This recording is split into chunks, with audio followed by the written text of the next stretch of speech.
Hi friends, welcome back to our channel. నేను మీ మానసని. Today మా ఇంట్లో స్పెషల్ మా హస్బెండ్ బర్త్డే రోజు నేను మా ఇంట్లో కేక్ని ఇలా తయారు చేసి తనతో కట్ చేయించాను. ఇలా బేసిక్ కేక్ తయారు చేయడం వస్తే మిగిలిన అన్ని కేకులు తయారు చేయడం వచ్చినట్టే. నా దగ్గర బేక్ చేసుకున్న ప్యాన్ లేకపోవడం వల్ల కొంచెం వంకర టింకరగా కేక్ అనేది వచ్చింది. సో ప్యాన్ ఉంటే సరిగా వచ్చేది. ఇంకా అయినా నేను అప్పటికప్పుడు అనుకొని చేశాను. మా హస్బెండ్ అసలు సెలబ్రేట్ నాకు వద్దు అంటే నేను ఇంట్లో నైట్ ప్రిపేర్ చేసి ఇలా తనతో కట్ చేయించాను. నేనైతే నార్మల్గానే ఇలా ఈ కేక్ని ప్రిపేర్ చేశాను. నేను ఏ విధంగా కేక్ని ప్రిపేర్ చేశానో ఈ వీడియోలో చూపిస్తాను. అలాగే నా హ్యాపీనెస్ కోసం చిన్నగా సెలబ్రేట్ చేశాను. ఈ వీడియోలో చూసేసేయండి.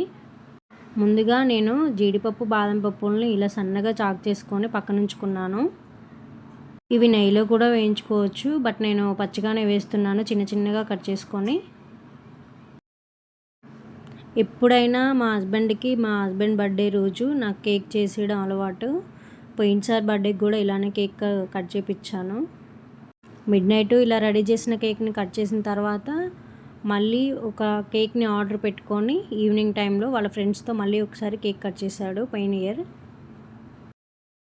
ఈసారి నాకు వద్దు, అసలు సెలబ్రేట్ చేసుకోవడం నాకు ఇష్టం లేదు అంటే నేనే ఇంకా బలవంతంగా కేక్ని ఇంట్లో ప్రిపేర్ చేస్తున్నాను. నేను చేస్తున్నట్టు కూడా తనకు తెలియదు. ఇలా సన్నగా తరిగిన జీడిపప్పు బాదం పప్పు పలుకుల్ని ఒక గిన్నెలో వేసుకొని పక్కన ఉంచుకోవాలి. ఆ తర్వాత నేను 1 కప్పు షుగర్ని తీసుకుంటున్నాను. ఈ 1 కప్పు షుగర్ను మిక్సీ జార్లో వేసుకొని మెత్తటి పౌడర్ లాగా మనం మిక్సీ పట్టుకోవాలి. షుగర్ అనేది మెత్తటి పౌడర్ లాగా ఉంటేనే కేక్ అనేది బాగా వస్తుంది, గుర్తుపెట్టుకోండి. చూడండి, ఇలా పౌడర్ లాగా అయిపోవాలి. ఇప్పుడు మనం ప్రీహీట్ కోసం స్టవ్ వెలిగించుకొని ప్యాన్ పెట్టుకోవాలి. ఒక వెడల్పాటిది, చూడండి ఇంత వెడల్పాటిది పెట్టుకోవాలి. మనం ఈ ప్యాన్లోకి ఒక చిన్న స్టాండ్ని పెట్టుకోవాలి. మీ దగ్గర స్టాండ్ అవైలబుల్లో లేకుంటే ఒక చిన్న ప్లేట్ అయినా పెట్టుకోవచ్చు. నేను ప్రజెంట్ అయితే నా దగ్గర అవైలబుల్లో ఉంది, నేను ఈ స్టాండ్ని పెట్టుకుంటున్నాను. ఇలా స్టాండ్ని పెట్టుకొని ప్రీహీట్ చేసుకోవాలి 2 minutes. ఈలోపు మనం ఒక బౌల్ తీసుకొని అందులో 2 టేబుల్ స్పూన్ నెయ్యిని వేసుకుంటున్నాను. అందులోనే 1/2 కప్పు ఆయిల్ వేసుకోవాలి. ఇది అందరికీ తెలిసిన ప్రాసెసే, బేసిక్ కేక్ కాబట్టి నేను త్వరగా క్విక్గా చేసేసాను. ఇందులోకి మనం ముందుగానే మిక్సీ పట్టి ఉంచుకున్న షుగర్ పౌడర్ని వేసుకోవాలి. ఇలా షుగర్ పౌడర్ అంతా మనం వేసుకోవాలి బౌల్లోకి.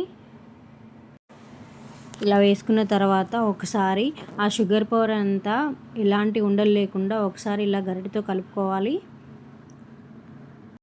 కలుపుతూనే ఉండాలి కంటిన్యూస్గా.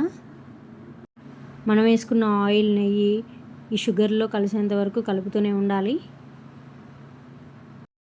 ఇలా అంతా ఈవెన్గా కలిసిన తర్వాత నేను ఇందులో 1 కప్పు మైదాని వేస్తున్నాను. స్వీట్ తక్కువ తినేవాళ్ళు మైదా కొంచెం ఎక్కువ యాడ్ చేసుకోవచ్చు. స్వీట్ కొంచెం ఎక్కువ తినేవాళ్ళు అయితే సేమ్ కప్పు తీసుకుంటే సరిపోతుంది. ఇందులోనే నేను 1/2 టేబుల్ స్పూన్ ఇలాచీ పౌడర్ని వేస్తున్నాను. అలాగే అందులోనే మనం బేకింగ్ చేసుకుంటున్నాం కాబట్టి బేకింగ్ పౌడర్ 1/2 టేబుల్ స్పూన్ వేసుకోవాలి. అలాగే 1/2 టేబుల్ స్పూన్ బేకింగ్ సోడాని అలాగే అందులోనే 1/2 టేబుల్ స్పూన్ బేకింగ్ సోడాని వేసుకుంటున్నాను. ఇలా వేసుకున్న వాటిని మొత్తం కలిసే విధంగా ఇలా ఒకసారి కలుపుకోవాలి.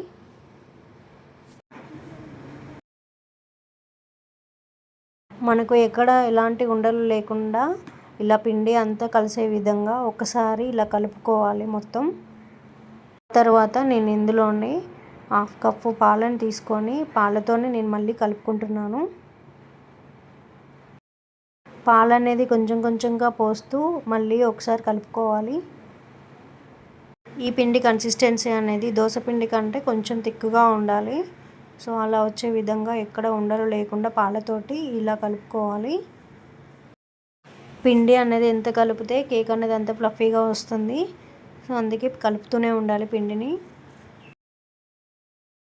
మనం పాలు అనేది కొంచెంగా వేసుకుంటూ కన్సిస్టెన్సీలో కలిసే విధంగా మనం కలుపుకోవాలి. మరీ పిండి అనేది లూజ్గా ఉండకూడదు, మరీ గట్టిగా ఉండకూడదు. చూసుకుంటూ కలుపుకోవాలి. ఈ కన్సిస్టెన్సీ అనేది దోసపిండి కంటే కొంచెం థిక్లా అయిపోవాలి. చూడండి ఇలా ఈ విధంగా అయిపోవాలి. ఇప్పుడు ఇలా ఉన్న ఈ కన్సిస్టెన్సీని ఒక 2 మినిట్స్ వరకు పక్కన ఉంచుకోండి. ఇప్పుడు నా దగ్గర కేక్ ప్యాన్ లేదు కాబట్టి నేను ఇలా ఒక చిన్న స్టీల్ ప్లేట్ని తీసుకుంటున్నాను.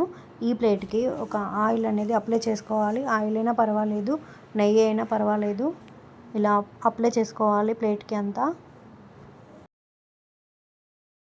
ఇలా అంతా బ్రష్ తోటి స్ప్రెడ్ చేసిన తర్వాత మన దగ్గర కొంచెం పొడి పిండి ఉంటుంది కదా, మైదా పిండి, ఆ పిండిని కొంచెం దీని మీద జల్లించుకోవాలి. చూడండి వీడియోలో చూపిస్తున్న విధంగా ఇలా అంతా స్ప్రెడ్ చేసుకోవాలి ఈ పిండినంతా.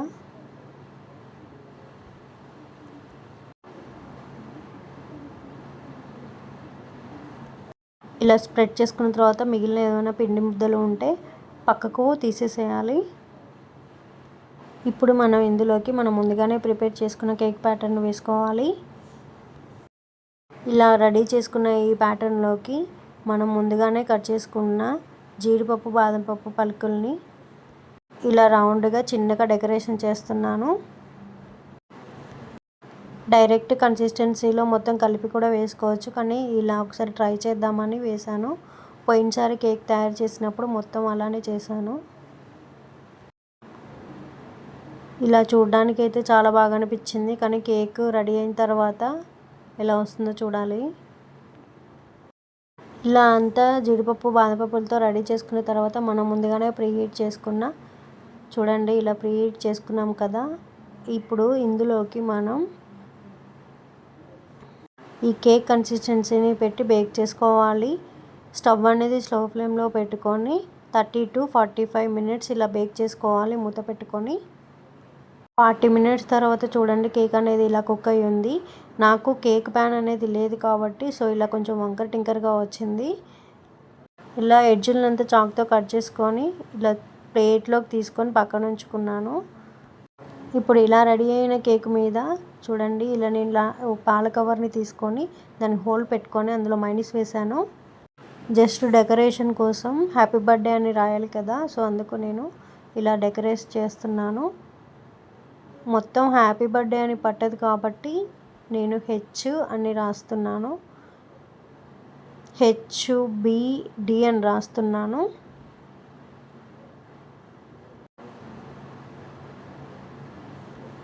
జస్ట్ నా చిన్ని సంతోషం కోసమే ఇదంతా. కేక్ ఆర్డర్ చేసుకొని కూడా కట్ చేసుకోవచ్చు. సో ఎందుకంటే ఇలా నేను రెడీ చేసి ఇవ్వడం నాకు ఇష్టం హరికి. ఇలా ఇప్పుడు నేను మధ్యలో తెలుగులో రాస్తున్నాను హరి అని.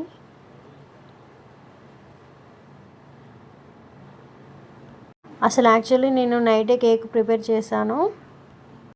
నైట్ కేక్ కట్ చేయమంటే లేదు చోను లేసిన తర్వాత మార్నింగ్ కట్ చేస్తానని చెప్పి మళ్ళీ ఫ్రిడ్జ్లో పెట్టించేశాడు నాతోటి.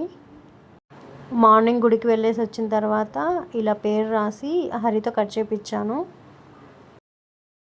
ఇలా మనకు నచ్చినట్టుగా మన హ్యాపీనెస్కి మనం తగ్గట్టుగా మనం ఇలా ప్రిపేర్ చేసుకుంటే ఆనందమే వేరు కదా. నాకైతే చాలా బాగా అనిపించింది. కేక్ కట్ చేశాక థ్యాంక్స్ అని చాలాసార్లు చెప్పాడు. కేక్ కట్టింగ్ వీడియో కూడా చూపిస్తా చూడండి. ఇలా మార్నింగే గుడికి వెళ్ళేసి వచ్చి పూజ అంతా పూర్తి అయిన తర్వాత హరి కేక్ కట్ చేశాడు. వాళ్ళ డాడీ కట్ చేయొద్దంట, తనే కట్ చేయాలంట. చాక్ కావాలని, నాకు కావాలని ఏడుస్తుంది. First time happy birthday daddy అని చెప్పింది. మేము ఆ స్టాండ్ అనేది సరిగా పెట్టుకోలేదు, బాగానే వస్తుంది కదా అని చూసి కొంచెం చెక్ చేసి వెళ్ళిపోయాను నేను. హరి తల మాత్రం కనిపించట్లేదు. ఏమైనా మిస్టేక్స్ ఉంటే ఇగ్నోర్ చేసేసేయండి. హరి బర్త్డే అయితే చాలా హ్యాపీగా మా ముగ్గురితో చాలా హ్యాపీగా జరిగింది. చోను లేదని నైట్ కేక్ కట్ చేయను అన్నాడు. మార్నింగ్ లేచి గుడికి వెళ్ళేసి వచ్చిన తర్వాత అప్పుడు కట్ చేస్తానని చెప్పి కట్ చేస్తున్నాడు. చూడండి చోను కూడా కట్ చేస్తుంది. తన హ్యాపీనెస్ కోసం ఏదైనా చేయాలనిపిస్తుంది.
మా ఇంట్లో జరిగిన ఈ చిన్ని సెలబ్రేషన్ మీకు నచ్చిందని అనుకుంటున్నాను. ఇంకొక మంచి వీడియోతో మీ ముందుకు వస్తాను. ఈ వీడియో నచ్చితే లైక్ చేయండి, షేర్ చేయండి, కామెంట్ చేయండి, మీ ఫ్రెండ్స్కి షేర్ చేయండి. నా ఛానల్ని సపోర్ట్ చేయండి. Bye bye.